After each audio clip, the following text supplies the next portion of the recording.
Hello, my friends. How are you today? I am doing well, and I have stuff. I got stuff in the mail. And I'm excited about the stuff that I got in the mail. And it's some stuff that I know I've seen before, and some stuff that I have not seen before. It's titles that you probably don't know that are out, and some titles that you absolutely know that are out because they're mainstream titles. But I'm happy to add them to my collection. So there's a few. There's a few here. Let me see what I got. 1, 2, 3, 4. 5 here, and you can tell me what you think as we go along. First one is a title called Almost Famous. This is hands down my favorite movie of all times, and this is the regular Blu-ray DVD. Is it Blu-ray DVD combo pack release or whatever? Is this Blu or just 2 DVD Blu-rays? Let me see here. It says disc 1, disc 2. It does not say. I'm thinking it's 2 Blu-rays, but okay, so the deal is I own Almost Famous already on DVD. I got the special edition one with the bootleg cut and everything. And then I went and I bought the Blu-ray, which was only the bootleg cut. And then they said they were going to release this for the anniversary. What anniversary were we at here? Was it say on the cover here? No, it was the anniversary of Almost Famous. And of course, I had to pre-order the Steelbook, which doesn't come out for another month or 2 months or so, whatever, and the regular Blu-ray copy. Now, I ordered this because you get the theatrical release on the first one, on the first disc, and then you get the bootleg cut on the second disc, both on Blu-ray. And that's what I wanted because I don't have a 4K player in every room, and I am a fan of this movie. And it does have a lot of special features, a lot of bonus stuff. And if you have never seen Almost Famous, it's a must-see. This is one of those movies that inspires you. When I want to be inspired, this is the movie that I go to. It motivates me to get up and do something. It makes me want to write. It makes me want to create. It makes me want to do something because the storyline in this movie is so inspiring. I mean, I'm inspired by the kid in this movie and the people in this movie, and I aspire to be like them and want to change the world after seeing stuff like that. And some movies do that to you. And Almost Famous is one of those movies, and I was happy to get it in this. Now, I did order the 4K, which I think it comes with the 4K and the Blu-ray of the bootleg cut, which I already had, but I wanted the 4K because it's one of my favorite movies, and the only time I ever upgrade to 4K is if it's something that I absolutely love. And I love this movie. I think the cover on this thing is great. This is one of those Paramount things that I have not even opened it yet. Still sealed, came in. Opens up as like a book almost, and it shows you a picture of the poster. I'll try to put it over here if I can find that specific picture of it because I'm not going to crack it open here for you. But Almost Famous, now available on Blu-ray combo pack with the stuff that you wanted. Okay. Next one, Scream Factory release of a movie that a lot of people didn't like, but I did. And it's a movie called House of Wax, and it stars Paris Hilton. And who else is in this thing? Paris Hilton's the only one I really yep, because it's the rest of them. I'm not. Brian Van Holt and Jared Patel, whatever, and Alicia Cut. Yeah, a bunch of people I can't pronounce the names, and Paris Hilton. And if you have never seen this movie, it's a House of Wax movie. I mean, these kids go to a small town. The whole town is made out of wax. And there's a couple of Looney Tunes running around the place killing people, and this is a good horror movie. I originally owned this thing. I don't think I owned it on a DVD, but I also owned a double pack of House of Wax and 13 Ghosts. And of course, I had to upgrade to the Scream Factory release because the Scream Factory release has a bunch of bonus features. And the bonus features in this thing have interviews with the actress Paris Hilton herself, music composer John Ottman or whatever, special effects supervisor. B-roll, bloopers, what else we got here? From location, film. I love when they film in locations. I love when they do the film and location stuff. Wax on design, the design of House of Wax. House built on wax, the visual effects. You see that? I got a, wow. It was like I got a light on over there. I don't know why it's not attracted to the light. There's like a little flying something there. And gag reel and a theatrical trailer. It's House of Wax. It's a good movie. If you have not seen House of Wax, you should probably check it out. It's horror movie, not for the kids, but definitely a watch. Yeah, I'm not gonna say too much more about it. Check it out. Next one I picked up was a movie called Howard the Duck on 4K. Now, you don't buy 4Ks unless they're like your absolute favorite movies, and I'm sure Howard the Duck cannot be one of your favorite. Yeah, I enjoy Howard the Duck. I saw Howard the Duck in the movie theater. I thought Howard the Duck was a funny movie. I thought Howard the Duck was an entertaining movie. I mean, it's got Leah Thompson in it, right? Leah Thompson. This is. I mean, I always get a second guess myself, which I should probably just go with that. I'm pretty sure it's Leah Thompson, and of course the back is not going to tell. Yeah, Leah Thompson. Yeah, Leah Thompson. Back to the Future. And at the time, it was Leah Thompson. I mean, come on, it's just Back to the Future. I mean, not too many guys. Some Kind of Wonderful, Back to the Future did not have Leah Thompson crushes, okay? And then when she did this movie, Talking to a Duck, I was all over that whole duck situation. And personally, I mean, the duck is ridiculous. The costume, it's the whole thing's kind of ridiculous, but the story's decent, and the movie was decent. And I have this on Blu-ray already, but I wanted to upgrade to the 4K Blu-ray combo pack because I want to see. And I have not checked it out yet, so I can't give you maybe I'll give a review later on when I actually sit down and watch the thing. But I want to see how they're going to clean this thing up. I want to see how well the 4K was going to look on Howard the Duck. And it is a Marvel. I mean, I don't know if you guys knew this, but this is part of the Marvel universe. You know, Howard the Duck is part of the Marvel universe, and I am a Marvel fan. I collect a lot of Marvel stuff. So, 4K, it says sharper than full HD with HDR for brighter, deeper, more lifelike. Lifelike Duck? Howard, I don't know. 4K, Howard the Duck. It's out there. Excited about it.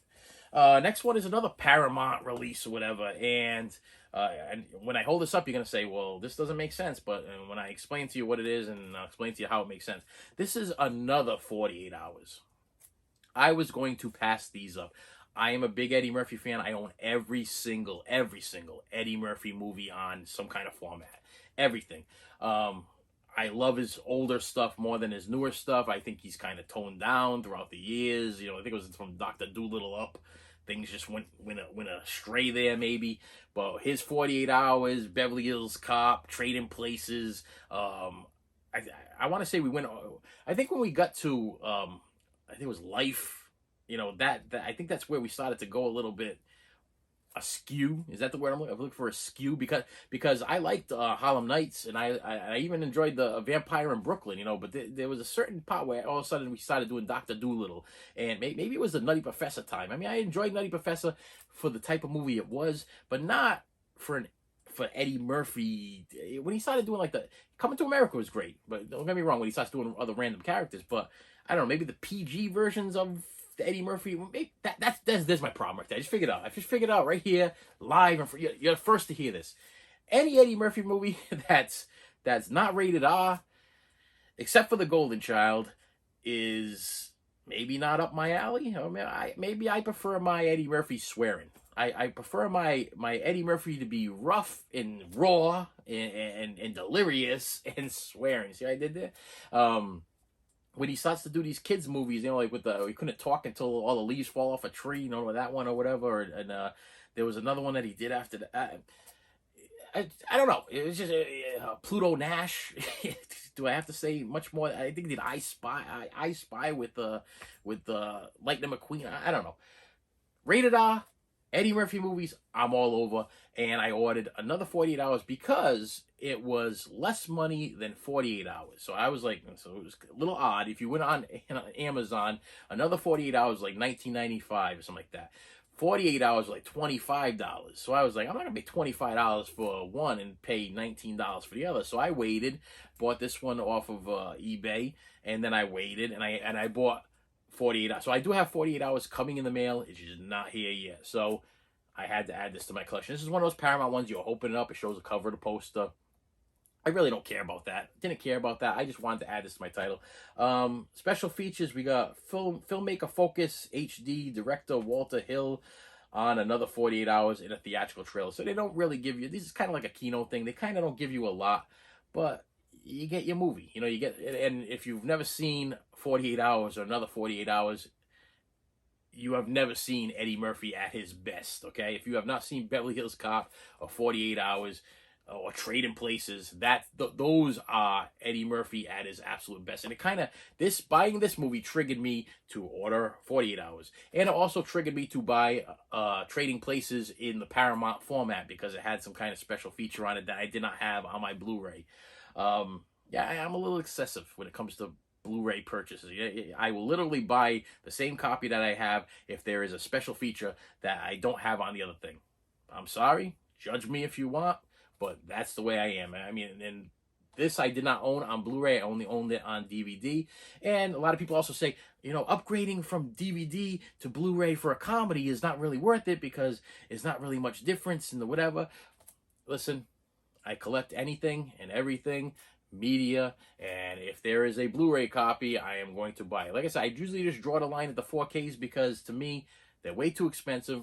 I don't have enough 4K players in the house. I don't have enough 4K TVs in the house, and I don't really see that much of a difference between the 4K and the Blu-ray besides some deeper, darker colors. I just don't. They clean them up. These look good. The Blu-rays, to me, are fine. The only time I ever go to a 4K is when I want to see if they'll actually blow me away. And to be perfectly honest with you, besides Jaws, Willy Wonka, and is that the only two? I think that's the only two titles that I think I've ever been like, yes, I'm happy I bought the 4K. I'm happy I upgraded to the 4K. I can see the difference. Jaws, I could do it. I can see the difference. But then there was a couple of Indiana Jones. Some were good, some weren't. It's like a hit or miss. I prefer for other YouTubers to buy them first, and I watch reviews on them, and then I decide whether or not I'm going to make these purchases. But another 48 Hours, and last title. Now, okay, this title I have seen for years and years and years in different kinds of formats. This came out, the original. Let me see what it says it here.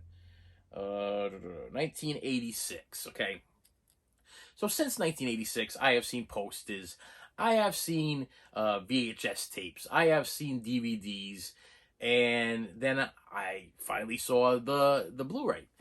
And this is some people's favorite movie. This is some people have waited for this movie and love this movie and enjoy this movie, and it's a movie called The Wraith. Okay, and it is about, okay, this is going to be a tough one because, listen, I don't want to, if you are, this is a Vestron Video, number one. And yes, Vestron Video, Collector's Edition. I love Vestron Video. They give you a ton of special features. Matter of fact, I got this thing in 2 days ago. I wanted to watch it so I could do this review. And I put it in, and I watched the whole thing from beginning to end. Then I watched every single special feature. And I'm going to tell you, first about the movie. Now, you've seen The Wraith. If you're a fan, I apologize because I don't want to insult your Wraith fanboyerism, whatever.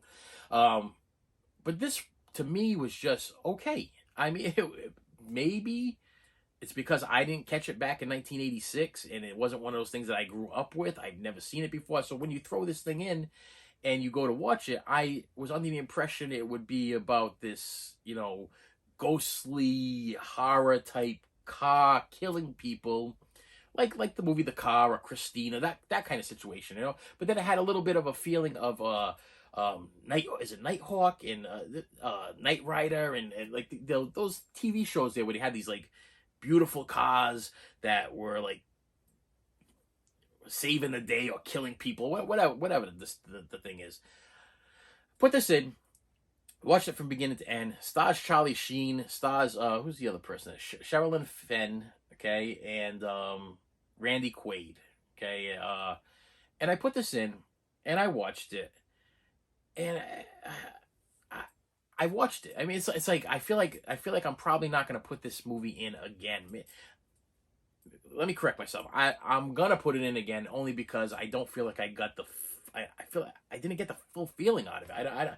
I just didn't feel moved and be like, this is a cult classic and this is great to have in my collection. And I just didn't have that feeling. I don't know, and I wanted to so bad because I've seen so many people review this movie and talk about how great this movie is throughout the years, and maybe because of Charlie Sheen controversies, he was barely even he's like the star of the movie, and to me he was barely in the movie. It was all about this gang of people that, okay, so it's about this gang that they want to race for pinks for car. It was like a grease. Okay, it was like they're racing for pink slips. They're racing for, if I beat you, I'm taking your car. So you got this gang with this main character that just keeps pulling out a switchblade and holding it to people's throats, but never kills anybody. Never actually like, supposedly something happened prior, and I don't want to give too much away, but throughout the whole movie, he's got the switchblade, he's turned the switchblade on, he put it to people's throats and everything, but he never does anything. And he'll walk up to you and he'll be like, I like your car. We're racing for your car. And you don't have a choice. You know, it's like, okay, we race, or he's going to pull out that switchblade again and hold it to your throat and not doing it. And then they race, and then all of a sudden, this magical space car shows up, and just, I don't know. He's like, it was just, they would race, and then the car would disappear and show up sideways, and the person would drive into the car, and there was these big explosions, and a lot of explosions, a lot of big over-the-top explosions, and the cars blow up, and of course, Randy Quaid is the agent that's trying to figure out why these murders are happening and everything, and it's like a ghost story horror car from another planet. I don't know. Okay, I watched the whole thing, and all I can tell you is I don't know. But I'll tell you what I do know. After I was done watching it, there is a special it comes with a lot of special features. Okay, so I'm gonna give you a little bit: audio commentaries, interviews, isolated scores, featurettes, alternatives, title sequences, still galleries, theatrical trailers, TV spots. But the best thing on this thing is they have a filming location. I love filming locations. I love when they match up the scene to, you know, now to the scene from then, and this is where they stood, and this is where they filmed, and this is where the explosion was. Let's go see if we can find pieces of the car down in the gully, you know. I enjoyed that. I really, really enjoyed that. But the movie itself, forgive me, Wraith fans, but I don't know. I'll tell you, know what's crazy is that years and years have passed, and I have seen this on the shelf, and I have wanted to see it. And maybe the expectations or the anticipation of wanting to see this movie so bad, when I finally saw it, it was just okay. I mean, it was just, it's not going to be one of my go-to movies. It's not going to be something that I run back and go see. It's not, I don't feel like, some movies I put them in, and then as soon as they're done, I'm like, I want to watch it again, or I want to show it to the family so they can see it too. And no, I just didn't. I wanted to love it. I just didn't love it. I just, you know, that's special features I loved, but the movie itself. And comment below. I mean, of course, people are going to comment saying that this is their favorite movie. Like I said, I don't want to offend anybody. If this is your favorite movie, hey, you be you, I be me. But the anticipation of waiting for this movie for this long, and then putting it in, and then watching it, and not being blown away. I mean, I think that's what it was. I just didn't. The storyline was just so scattered about. It's like the car and the special effects too. These are 1986 special effects. You know, we don't have no CGI. They're not even like a practical. They're not even. They're kind of like the backdrop effects or whatever. A lot of explosions, a lot of stuff. But it just didn't.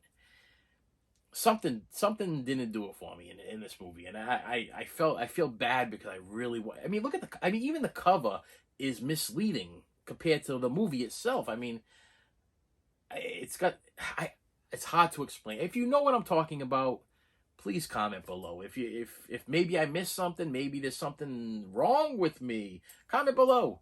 And with that said, that's my last pickup for this week or midweek or whatever it is. Listen, I get a lot of stuff. I post a lot. If you could do me a favor, please hit that like button. Please hit that subscribe button. I appreciate your comments, so comment below on anything and everything that you want to say. Agree or disagree, I respect you. Hit that like button, hit that subscribe button, and I will see you later.